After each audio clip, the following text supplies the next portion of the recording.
اعضای محترم بدن، دوستان من، امروز روز سرنوشته. ازتون میخوام برای انتخاب ریاست بعدی بدن به روده رأی بدید. لطفاً به من رأی بدید.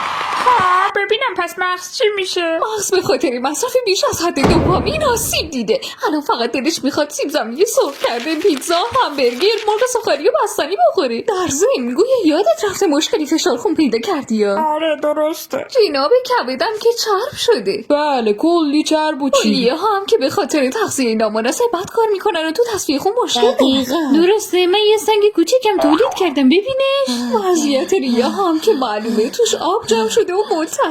خودم هم محل تجمع میکروب و باکتریای مضر برای بدن شدم. از این بابت متاسفم، ولی سعی میکنم همه چی رو درست کنم. بهم اعتماد کنید بچه‌ها. ولی مغز منه تو سر زدگی میکنه، از اونجا میتونه همه چی کنترل کنه. بیادمی نمیکنم ولی تو جای خوبی زندگی نمیکنم. من به خاطر تجربه هایی که دارم مشکلات بدن رو میشناسم و راه نجاتمون رو خیلی خوب بلدم.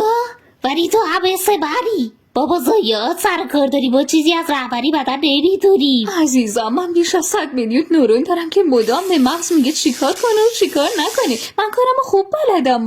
چی کلی کار داریم و اون وقت شما اینجا جمع شدین و معرکه گرفتین؟ وای رئیس اومده. اعضای بدن میخوان یه رئیس جدید داشته باشن. ماها از تصمیمات بدی که میگیری و علاقت به دوپامین خسته شدیم مغز. پس تا آخرش میمونی.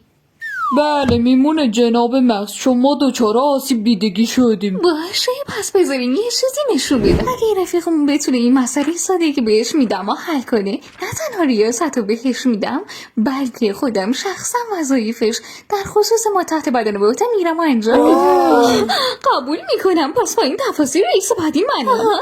باشه پس آماده ای؟ بزن بریم. این که آسونه. چون باید فکر کنیم جمع کنیم.